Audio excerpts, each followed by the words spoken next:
पे शानदार महत्वपूर्ण प्रश्नों की श्रृंखला में आपका फिर से स्वागत करता हूं। दोस्तों, शानदार महत्वपूर्ण सेशन होने वाला है क्योंकि आज मैं आपके बीच लेकर आया हूं भारत का संविधान के महत्वपूर्ण प्रश्नों की श्रृंखला को। प्यारे दोस्तों, शुरू करने से पहले गुजारिश है कि इस वीडियो को ज़्यादा से ज़्यादा लोगों तक शेयर करें। वीडियो आपको कैसी लगती है कमेंट में ज़रूर बताएं। चलिए शुरू करते हैं, जो कि सभी प्रतियोगी परीक्षाओं के लिए। दोस्तों, इससे पहले भी मैंने भारतीय संविधान पर काफ़ी महत्वपूर्ण प्रश्नों को डाल रखा है। अगर आप देखना चाहते हैं तो उसमें भी 1000-1500 के ऊपर क्वेश्चन हैं। आप उसको डिस्कशन कर सकते हैं, देख सकते हैं, पढ़ सकते हैं, क्योंकि जितने ज़्यादा से ज़्यादा प्रश्नों को लगाने का प्रयास करते हैं, आप अपने लक्ष्य के उतने करीब पहुंचते हैं। दोस्तों, चलिए शुरू करते हैं आज के शानदार महत्वपूर्ण श्रृंखला का पहला प्रश्न। तो आज का पहला प्रश्न क्या कह रहा है प्यारे दोस्तों? तो आज का पहला प्रश्न कह रहा है कि निम्नलिखित में से किस अधिनियम के अंतर्गत भारतीय विधान परिषद को बजट पर बहस करने की शक्ति प्राप्त हुई है? प्रश्न क्या है कि निम्नलिखित में से किस अधिनियम के अंतर्गत भारतीय विधान परिषद को बजट पर बहस करने की शक्ति प्राप्त हुई है? आपके ऑप्शन क्या है? भारतीय परिषद अधिनियम 1861, भारतीय परिषद अधिनियम 1892, भारतीय परिषद अधिनियम 1909, भारत शासन अधिनियम 1919। तो दोस्तों, ये क्विक रिवीजन चल रहा है क्योंकि एग्ज़ाम आपके दिसंबर में होने हैं प्यारे दोस्तों, और महत्वपूर्ण प्रश्नों को मैं डिस्कशन कर चुका हूं।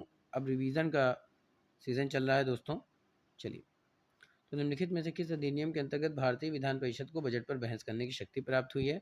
तो 1892 के भारतीय परिषद अधिनियम ने विधान परिषद के कार्यों में वृद्धि की। इसके तहत बजट पर बहस करने की शक्ति दी गई, परंतु मतदान करने का अधिकार नहीं था और कार्यपालिका से प्रश्न एवं अनुपूरक प्रश्न पूछने की अनुमति दी गई। तो किस अधिनियम के अंतर्गत भारतीय विधान परिषद को बजट बहस करने की शक्ति दी गई? तो ये दी गई है प्यारे दोस्तों, भारतीय परिषद अधिनियम 1892। तो आपके ऑप्शन क्या हो जाएंगे? बी। तो B is the right answer for this question. अगला प्रश्न की तरफ चलते हैं। निम्नलिखित में से कौन सुमेलित नहीं है? निम्नलिखित में से कौन सुमेलित नहीं है, आपको बताना है। पहला क्या कहता है कि सर्वोच्च न्यायालय की स्थापना नियामक अधिनियम 1773 के अंतर्गत की गई। नियंत्रण परिषद की स्थापना पिट्स का भारतीय अधिनियम 1784 के अंतर्गत किया गया। गवर्नर जनरल की परिषद में कानूनी सदस्य की जो नियुक्ति की गई वो चार्टर अधिनियम 1883 के अंतर्गत। इंग्लिश मिशनरियों को भारत में कार्य करने की अनुमति मिली थी, चार्टर अधिनियम 1858। आपको बताना है कि कौन सम्मिलित नहीं है।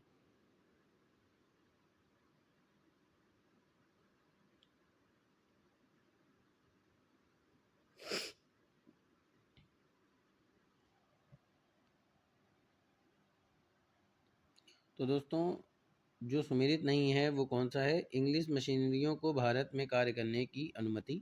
ये चार्टर अधिनियम 1858 ना होकर के बल्कि 1813 है। क्या है? 1813। और यहाँ पे क्या दे रहा है? 1858। इसलिए क्या हो जाएगा?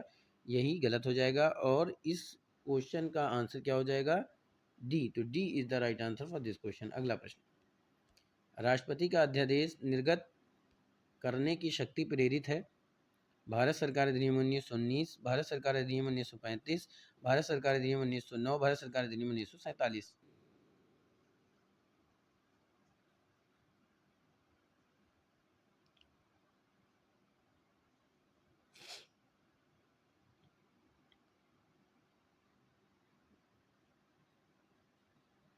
तो प्यारे दोस्तों, राष्ट्रपति का जो अध्यादेश निर्गत करने की शक्ति प्रेरित करता है वो क्या है?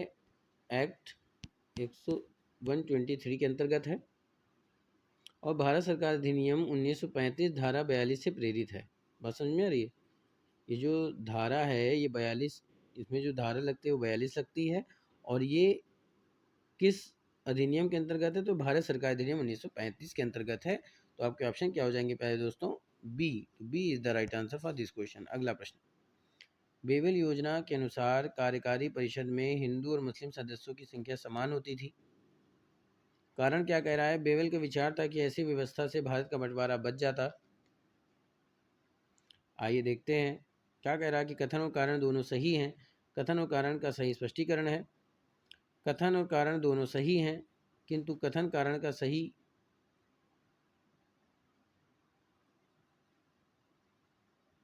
स्पष्टीकरण नहीं है। कथन सही है पर कारण गलत है, कथन गलत है पर कारण सही है।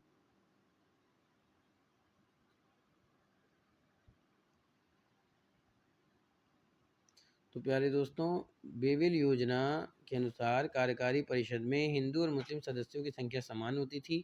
ये बात बिल्कुल सही है, पर बेबिल का विचार था ऐसी व्यवस्था से भारत का बंटवारा बच जाता तो ये कथन क्या हो जाएगा, कारण क्या हो जाएगा, गलत हो जाएगा।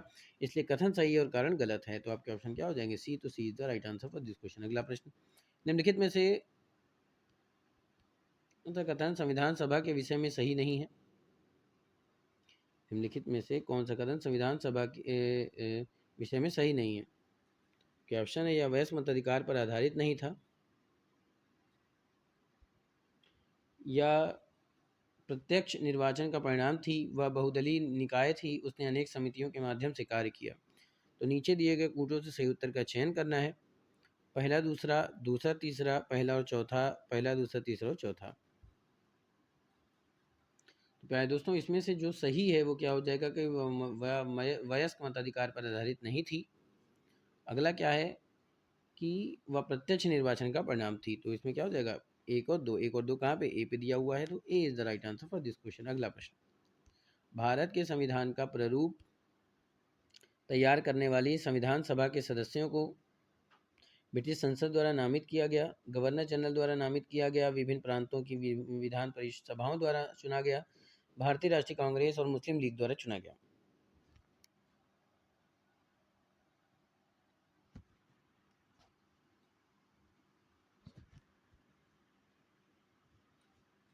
भारत के संविधान का प्रारूप तैयार करने वाली संविधान सभा के सदस्यों को जो नियुक्त किया गया था, प्यारे दोस्तों, देखिए, विभिन्न प्रांतों के लोगों ने वैश्य मताधिकार के आधार पर विधानसभाओं का निर्वाचन किया।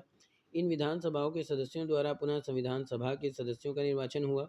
इस प्रकार संविधान सभा के सदस्य विभिन्न प्रांतों की विधानसभाओं द्वारा अर्थात अप्रत्यक्ष निर्वाचन द्वारा निर्वाचित किए गए। तो आंसर आपका क्या हो जाएगा कि विभिन्न प्रांतों की विधानसभाओं द्वारा चुना गया। तो आपके ऑप्शन क्या हो जाएंगे, सी। तो C is the right answer for this question. अगला प्रश्न, भारत के उपनिवेशी शासन के संदर्भ में 1883 में इल्बर्ट बिल का उद्देश्य था। आपके ऑप्शन है, जहां तक अदालतों की डांडिक अधिकारिता का संबंध था, भारतीय तथा यूरोपीय लोगों को बराबरी पर रोकना, देसी प्रेस की स्वतंत्रता पर कड़ा अंकुश लगाना, क्योंकि उसे उपनिवेशी शासकों का विरोधी समझा जाता था, प्रशासनिक सेवा परीक्षाएं भारत में करवाना ताकि देसी भारतीयों को उसमें बैठने के लिए प्रोत्साहित किया जा सके, शस्त्र एक्ट में संशोधन कर दोस्तों, ये हर जगह देशी लिखा है, ये देशी होता है, ठीक है, हो जाएगा देसी हो जाएगा ये।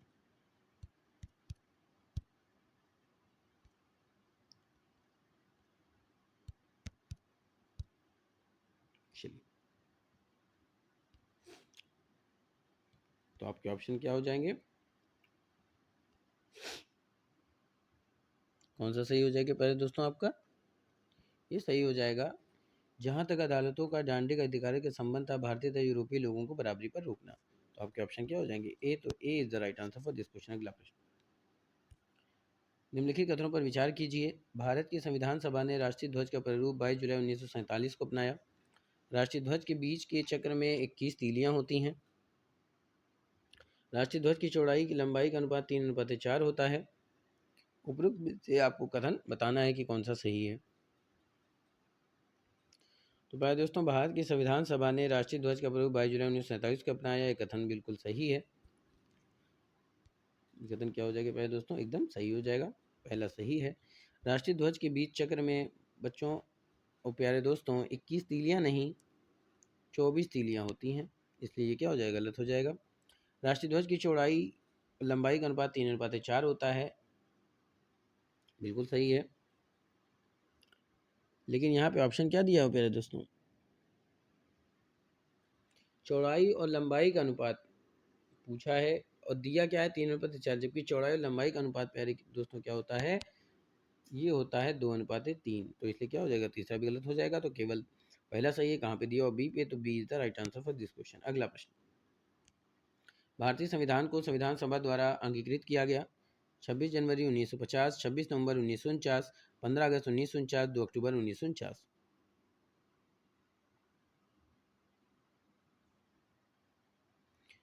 तो प्यारे दोस्तों, भारतीय संविधान किस संविधान सभा द्वारा अंगीकृत किया गया था?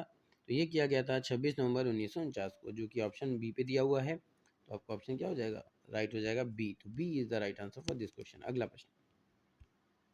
अगले प्रश्न की तरफ बढ़ने से पहले गुजारिश है कि अगर अभी आप मेरे चैनल पर नए विजिटर हैं तो आप मेरे चैनल को सब्सक्राइब करें, बेल आइकन ऑन कर दें ताकि नोटिफिकेशन मिलती रहे। चलिए, निम्नलिखित कथनों पर विचार कीजिए।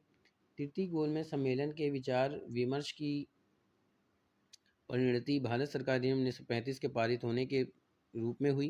भारत सरकार अधिनियम 1935 में ब्रिटिश भारत के सूबों और भारतीय रियासतों के एक संघ पर आधारित ऑल इंडिया फेडरेशन के गठन का उपबंध किया। तो उपयुक्त में से कौन सा कथन सही है? तो प्यारे दोस्तों, इन दोनों में से ये दोनों ही कथन क्या हैं? सही हैं। तो आपके ऑप्शन क्या हो जाएंगे? सी, क्योंकि सी पे पहला और दूसरा दोनों दिया हुआ है। तो C is the right answer for this question. अगला प्रश्न। भारत का संविधान देश की आवश्यकता की पूर्ति करता है। कारण क्या कह रहा है? इसको एक ग्रहित संविधान कहा जाता है। तो कथन और कारण दोनों सही हैं। कारण कथन का सही स्पष्टीकरण है। कारण दोनों सही हैं, परंतु कारण कथन का सही या स्पष्टीकरण नहीं है। कथन सही है परंतु कारण गलत है, कथन गलत है परंतु कारण सही है। तो प्यारे दोस्तों, कथन और कारण दोनों सही हैं, जबकि कारण ए का सही स्पष्टीकरण नहीं है। तो आपके ऑप्शन क्या हो जाएंगे? बी। तो B is the right answer for this question. अगला प्रश्न। भारत शासन द्वारा राजकीय चिन्ह कब अंगीकृत किया गया था? 15 अगस्त 1948, 2 अक्टूबर 1947, 26 जनवरी 1948, 26 जनवरी 1950।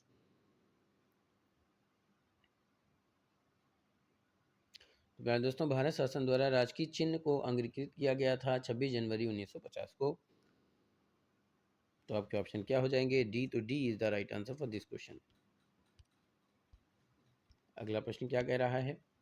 भारतीय संविधान की प्रस्तावना के सिलसिले में निम्नलिखित में से कौन सा क्रम सही है, ना कि क्रम सही है? प्यारे दोस्तों, इसको क्रम कर लीजिए। सॉरी। कौन सा क्रम? एक है गणतंत्र, जनवादी, धर्मनिरपेक्ष, समाजवादी, सार्वभौम सत्ता संपन्न। सार्वभौम सत्ता संपन्न, समाजवादी, जनवादी, धर्मनिरपेक्ष, गणतंत्र। सार्वभौम सत्ता संपन्न, जनवादी, धर्मनिरपेक्ष, समाजवादी, गणतंत्र। सार्वभौम सत्ता संपन्न, समाजवादी, धर्मनिरपेक्ष, जनतावादी, गणतंत्र। तो भारतीय संविधान की प्रस्तावना के सिलसिले में निम्नलिखित में से जो क्रम सही है वो क्या हो जाएगा? सार्वभौम सत्ता संपन्न, समाजवादी, धर्मनिरपेक्ष, जनवादी, गणतंत्र। तो आपके ऑप्शन क्या हो जाएंगे? डी। तो D is the right answer for this question. अगला प्रश्न। संविधान में हमारे राज्य का उल्लेख किन नाम से किया गया है? एक बार फिर से सुन लीजिए। संविधान में हमारे राष्ट्र का उल्लेख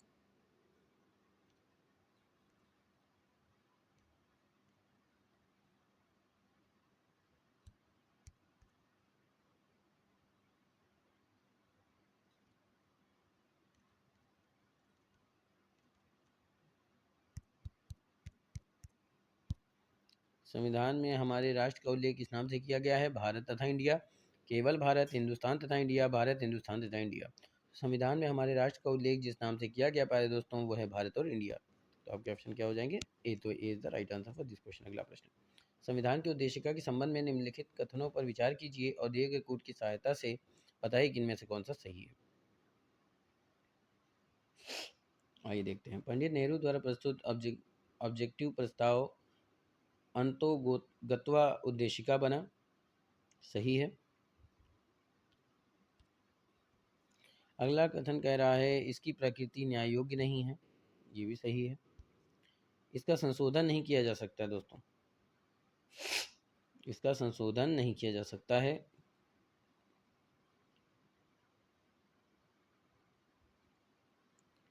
गलत हो गया आपका।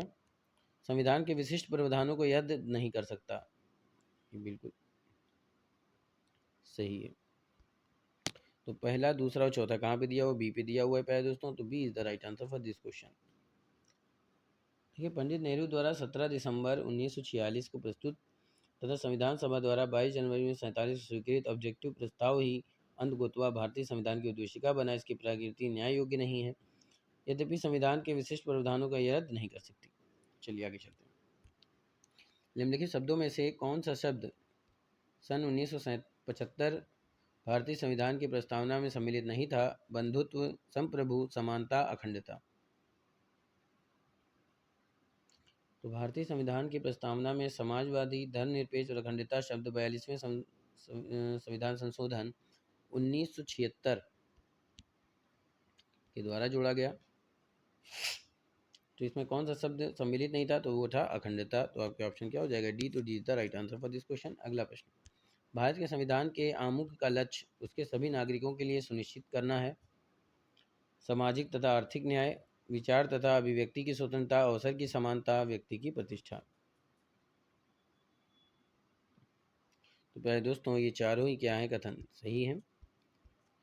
तो चारों कहाँ पे दिए? सभी चारों। तो D is the right answer for this question. अगला प्रश्न, भारत एक गणतंत्र है और इसका अर्थ है सभी मामलों में अंतिम अधिकार जनता के पास है, भारत में संसदीय शासन नहीं है, भारत में वंशानुगत शासन नहीं है, भारत राज्यों का संघ है। भारत एक गणतंत्र है, इसका अर्थ है प्यारे दोस्तों भारत में वंशानुगत शासन नहीं है। तो आपके ऑप्शन क्या हो जाएंगे? C. C is the right answer for this question. अगला प्रश्न, भारतीय संविधान की उद्देशिका में संशोधन किया गया था। ये किया गया था प्यारे दोस्तों 42वें संविधान संशोधन द्वारा। 42 इसमें ऑप्शन नहीं है, तो आप इसको 42 कर सकते हैं।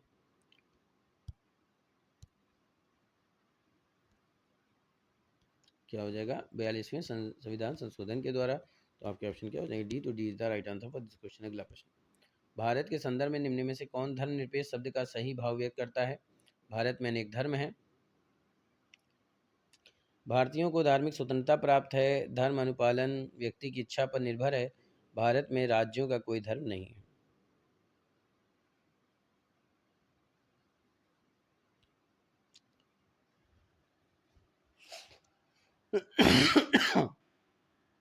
तो भारत के संदर्भ निम्न में से कौन धर्मनिरपेक्ष शब्द का सही भाव व्यक्त करता है कि भारत में राज्य का कोई धर्म नहीं है दोस्तों। तो D is the right answer for this question. अगला प्रश्न, निम्नलिखित में से कौन सा स्थल भारत के संविधान की उद्देशिका में नहीं है? समाजवादी, पंथ निरपेक्ष, प्रभु सत्ता संपन्न, लोक कल्याण।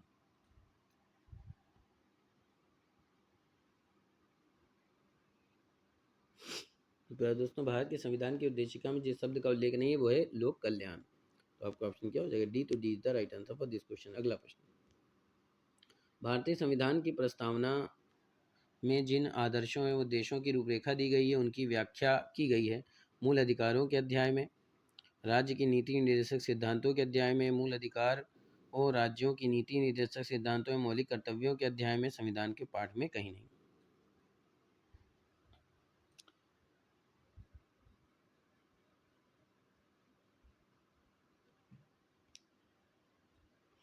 भारतीय संविधान के प्रस्ताव में जिन आदर्शों और उद्देश्यों की रूपरेखा दी गई है उनकी व्याख्या की गई है मूल अधिकारों, राज्य की नीति निर्देशक सिद्धांतों एवं मौलिक कर्तव्यों के अध्याय में।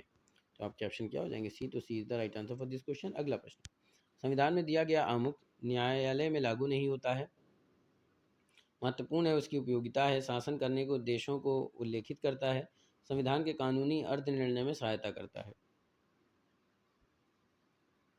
तो कूट के जरिए से सही उत्तर चुनना है। तो प्यारे दोस्तों, ये आपका कौन सा सही हो जाएगा? महत्वपूर्ण है उसकी उपयोगिता है, बिल्कुल सही है, शासन करने के उद्देश्यों को उल्लेखित करता है और संविधान के कानूनी अर्थ निर्णय में सहायता करता है। 2, 3, 4 कहाँ पे? डी पे। तो D is the right answer for this question. अगला प्रश्न, कल्याणकारी राज्य का उद्देश्य है अधिकतम संख्या का अधिकतम कल्याण सुनिश्चित करना, कमजोर वर्गों के कल्याण का प्रबंध करना, सभी नागरिकों को स्वास्थ्य सुविधाएं प्रदान करना, उपरोक्त में से कोई नहीं।